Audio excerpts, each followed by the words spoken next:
ژبني کې ټول ته وړاندې کوم په دې لحاظ چې ټول به جوړ او صحتمند اوسئ. په نوي ویډیو کې د پښتو ژبې درېیمه یې چې موږ څه اوږده یې ورته پر دې به انشاءالله بحث کوو.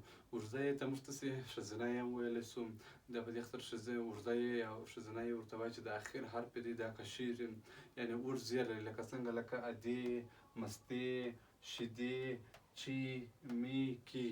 دا که چیرې موږ سم جدي فکر ورته وکړو د اخر حرف یې اوږد زیر لري یعنې کشیر، هغه ښځینه نومونه چې اخر په یې ګردک باندې خلاصوي وي هغه چې مثبت وي او جمع شکل ته اړه وو هغه بیا اوږده یې خوري. لکه څنګه لکه مڼه، دا ګوره یوه مڼه ده، مڼې ډېرې مڼې ځینې جوړ شي. ډیوه یوه ډیوه ده، ډیوې ډېرې ډیوې ځینې جوړ شي. کلچه یوه کلچه ده، کلچې ډېرې کلچې ځینې جوړ شوي. نو دلته یو مثال مې راخستی دی، د نرمې یې څرګندې یې او اوږدې یې ترمنځ فرق ښیي.